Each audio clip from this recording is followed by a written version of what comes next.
안녕하세요. 중졸 검정고시 2020년도 1차 과학문제풀이를 시작하겠습니다. 1번 그림과 같이 3m/s의 일정한 속력으로 15m의 거리를 이동하였을 때 걸린 시간은 3m/s의 의미는요. 3m를 이동한대요. 얼마 동안? 1초 동안. 그래서 속력의 기준으로 단위를 3m/s 이렇게 얘기하고 있는데요. 저희 문제에서 보면 15m를 간다고 했죠. 1초에 3m 움직이면 2초에는 몇 미터 움직일까요? 2초에는 6m 움직이겠죠. 한 번 더 가니까. 그 다음 3초는 9m 이런 식으로 3초씩 늘어나요. 그러면 총 몇 초일까요? 3m/s를 몇 초 동안 가면 이 속력으로 몇 초를 가면 15m에 도달할까요? 네, 정답은 5초겠죠. 그래서 답은 3번입니다. 5초. 자, 세크는 초의 약자예요. 네. 그래서 여기에 있는 이렇게 s만 씁니다. 분은 min 해가지고 m으로 써요. 그래서 만약에 1초 동안 갔어요. 그럼 3m/s인데요. 1분 동안 갔어요. 그러면 1분 동안이면 여기 앞에는 m이 붙겠죠. 자, 그 다음 1시간 동안 갔어요. 그러면 또 달라집니다. h 이렇게 붙어요. h는 hour, 1시간의 약자고요. 자, 그럼 저희가 뭐 시속 60km로 갔습니다. 자동차가. 또는 그 고속도로에서 시속 100km 유지하세요. 이렇게 나오죠. 그럼 100km를 가는데 1시간 걸립니다. 이런 식으로. 네. 이런 식으로 얘기가 나오는 게 속도죠. 그래서 주변에서 속도 같은 거 제한 속도 이런 학교 앞에는 30 이렇게 나와요. 이런 식으로. 그러면은 1시간 동안 30km 갈 수 있는 속도로 움직이세요. 이렇게 말하는 거거든요. 네. 그래서 속도의 단위는 시간당 움직이는 거리이다. 네.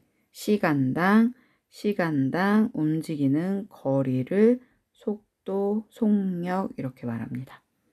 그래서 1번은 5초 동안 15m 움직일 수 있어요. 답은 3번입니다.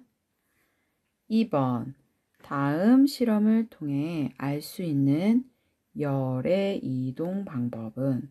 자, 열의 이동 방법에 대한 질문이에요. 먼저 실험 과정을 살펴볼게요. 실험 과정. 금속 막대에 일정한 간격으로 같은 양의 촛농을 떨어뜨려 성냥개비를 붙인 후 알콜 램프로 금속 막대를 가열한다.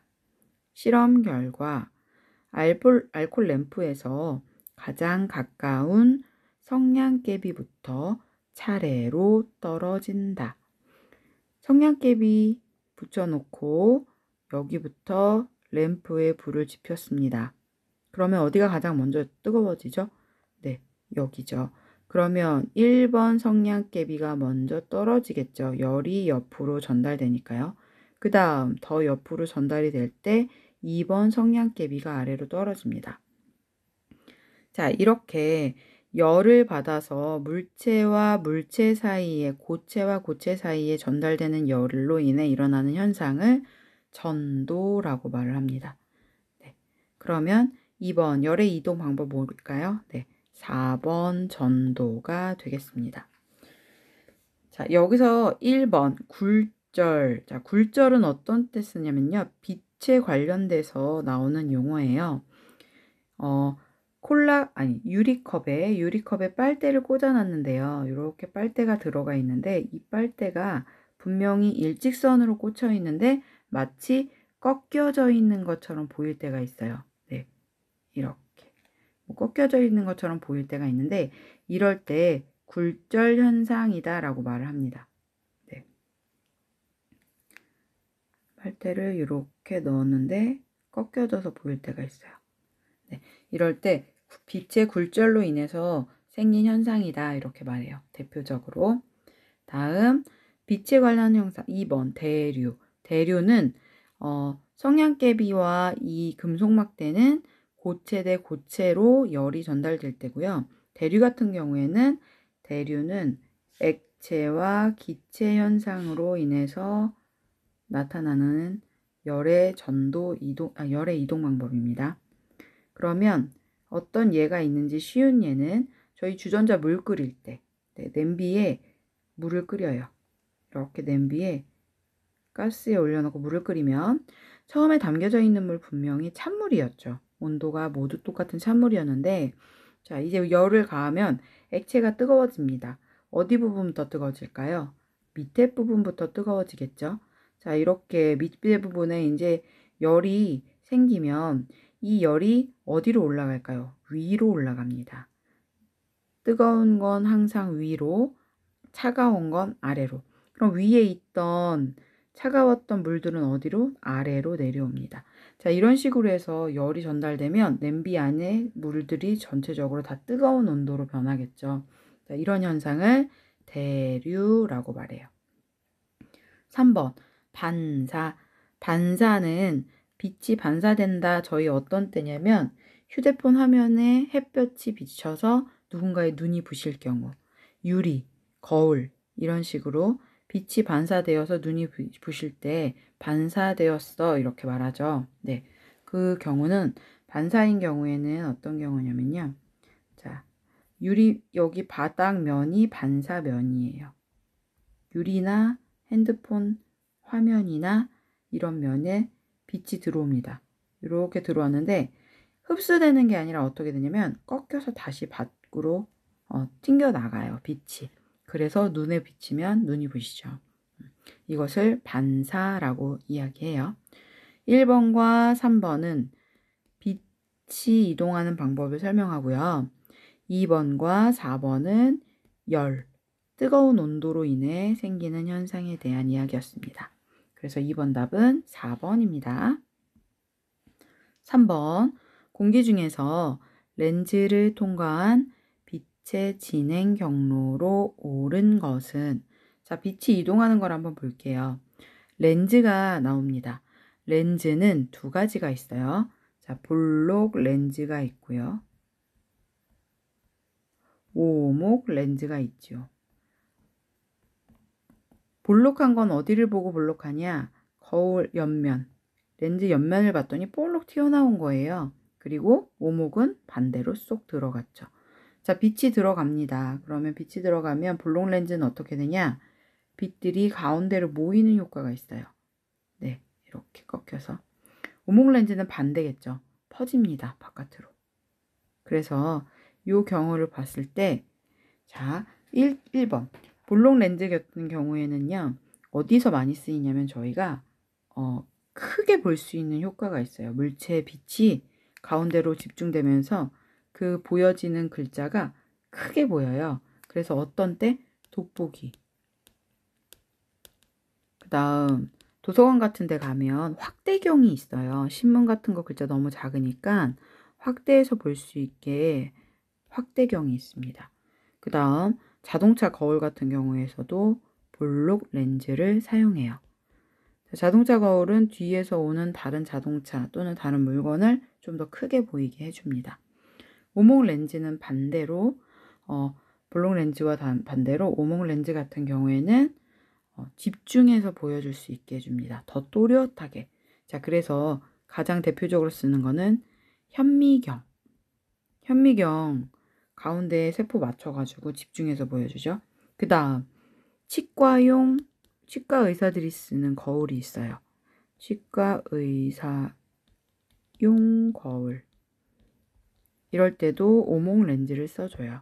그래서 빛이 퍼지는 현상을 이용해서 더 또렷하게 보이게 합니다. 자, 그러면 3번에 이동 경로 한번 볼게요.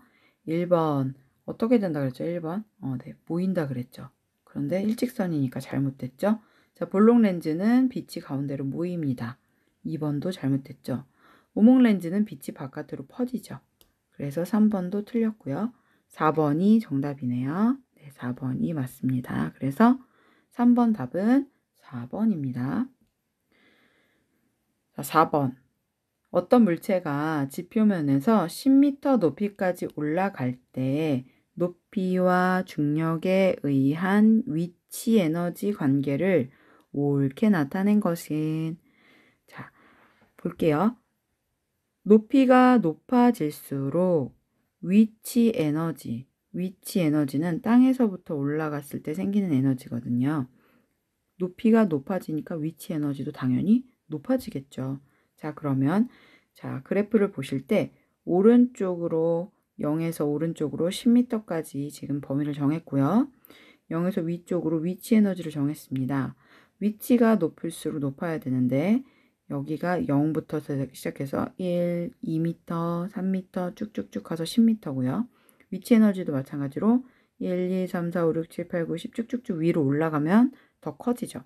자, 그러면 위치 에너지와 높이와의 관계는 서로 1일 때 1, 2일 때 2, 3일 때 3 이런 식으로 그래프가 2번처럼 나와야 돼요. 자, 그러면 정답이 2번이겠죠. 1번 같은 그래프를 한번 해석해 볼게요. 1번은 높이가 지금 여기 1일 때도 위치 에너지는 여기래요. 높이가 2여도 위치 에너지는 1일 때와 똑같죠. 3일 때도 똑같고 4일 때도 똑같은데 10일 때도 똑같아요. 결국 위치 에너지는 변함이 없기 때문에 네, 높이에 따른 위치 에너지는 높아질수록 높고 낮아질수록 낮는데 의미가 맞지 않죠. 3번 볼게요. 3번은 곡선 그래프고요. 자, 위치 에너지 높이가 1m 올라갔더니 위치 에너지가 이만큼을 차지해요. 굉장히 높죠. 반대로 10m인 경우에는 낮게 자리 잡았습니다. 4번도 같은 해석이 될 수 있어요. 1일 때는 되려 높고 10일 때는 바닥에 있죠. 그래서 3번과 4번은 정반대로 표현을 했고요. 알맞게 표현한 건 2번입니다. 2번. 다음 문제 볼게요. 5번. 그림과 같이 마이너스 전하로 대전된 플라스틱 막대를 알루미늄 막대기에 가까이 대었을 때 알루미늄 막대의 양끝 기역과 니은에 대전되는 전하의 종류는, 자, 대전이라는 말은 극을 띱니다. 자, 플러스 극을 갖다 대면 짝꿍인 누가 올까요? 네, 마이너스 극이 오겠죠. 그러면 저희가 알고 있는 전하는 플러스와 마이너스가 있는데 마이너스를 띄면 플러스가 오고 다시 마이너스 옆에 누가 올까요? 네, 다시 플러스가 옵니다. 그럼 다시 플러스 옆에는 마이너스가 와요. 그래서 서로 짝꿍끼리 붙으려는 성격이 있는데요. 자, 대전된 게 플러스인지 마이너스를 먼저 볼게요. 네, 마이너스가 가까이 됐죠. 그럼 기역 부분은 뭐가 있을까요? 플러스가 오겠죠. 자, 플러스가 있으니 여기 끝에 있는 짝꿍은 누가 올까요? 네, 양 끝에는 마이너스가 자리 잡습니다. 그래서 5번 기역은 플러스, 니은은 마이너스인 걸 찾아볼게요. 그러면 네, 2번이 되겠네요. 그래서 5번은 2번입니다. 6번 표는 전기기구의 소비 전력과 사용한 시간을 나타낸 것이다. 사용한 전력이 가장 큰 전기기구는, 자, 전력을 계산하는 방법은요. 기본 전력이 있고요. 몇 시간 사용했느냐 이렇게 나오죠. 그러면 1시간당 20W니까 곱하기 하면 내가 사용한 총 전력이 나옵니다. 그러면 20을 6시간 동안 사용했으니까요. 얼마일까요? 네, 120이겠네요. 자, 300을 5시간. 300이 5개 있습니다. 그러면 3, 5, 15. 1500이죠. 자, 1000W를 1시간 썼어요. 그럼 그냥 1000입니다. 이번에는 2000W를 3시간 썼습니다. 3, 2, 6000이 되겠네요. 자, 가장 큰 전력은 누가 먹고 있어요? 네, 에어컨이죠. 6000. 그래서 답은 6번은 2번입니다. 17번 다음 설명에 해당하는 원소의 이름과 원소 기호를 옳게 짝지은 것은 물질의 연소와 사람의 호흡에 필요하다.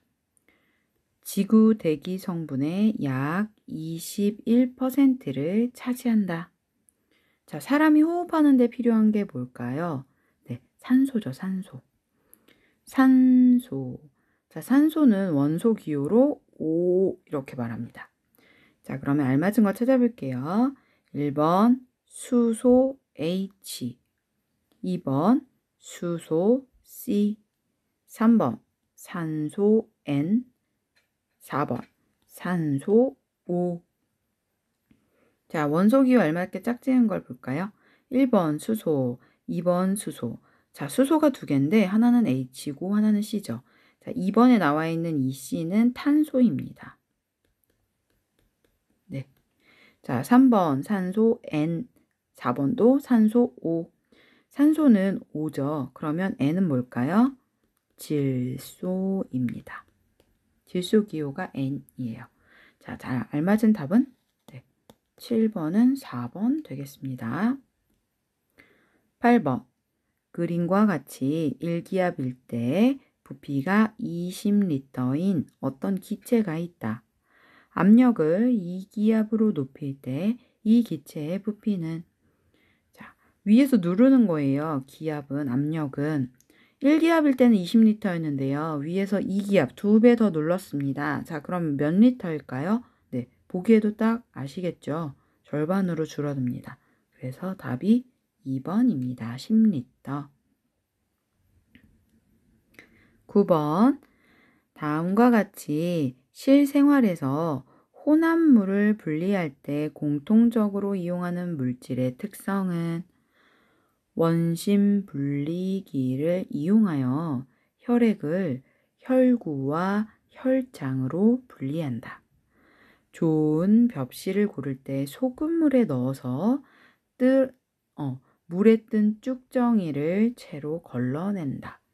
자, 이 차이는 무엇을 이용할 걸까요?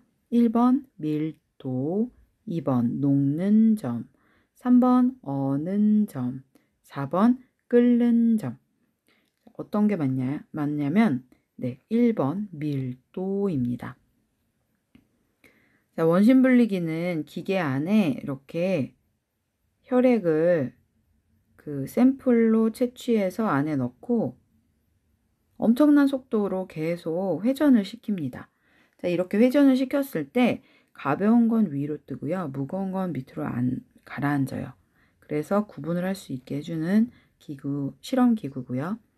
자, 벽실을 고를 때에도 소금물에 떴다는 거는 알맹이가 비었거나 문제가 있는 거라서 가벼워서 위로 뜨고, 소금물에 가라앉았다는 것은 알맹이가 있기 때문에 가라앉은 거거든요. 무게가 무거워서. 자, 이 차이는 무슨 차이냐면 밀도 차이입니다.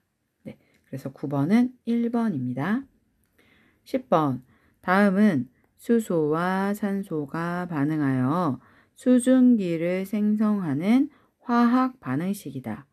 기억에 알맞은 숫자는, 먼저 원소 기호가 나오면요, 그림으로 표현을 합니다. 자, H2 하면 H하고 H, 이게 H2예요. 그런데 그게 두 개나 있죠. 자, HH 이렇게 해서 얘가 H2인데 이 H2가 앞에 숫자만큼 있다는 거니까 한 세트가 더 있어요. 그래서 EH2 더하기, 자, O2도 O가 두 개 있습니다. O 하나, O 두 개. 자, 이렇게 만들어졌는데요. 얘가 H2O로 만들어진대요. 요렇게 세트 하나하고 O하고 만나는 거죠. 자, 그러면 HH. 기본적으로는 이렇게 생겼어요. H가 양 끝에 붙고요. O가 이렇게 생겼어요. 자, 그래서 하나는 만들어졌는데 봤더니 O가 하나 더 있고 H2도 세트가 하나 더 있죠. 그래서 결국에 이게 몇 개 만들어지냐? 물 분자거든요. 두 개 만들어집니다. 그래서 두 개의 H2O, H2O가 만들어집니다. 하나, 두 개. 네, 그래서 10번은 2번, 2입니다. 자, 여기까지 문제 풀이하고요. 11번부터 마저 해서 보내드릴게요. 잠시만요.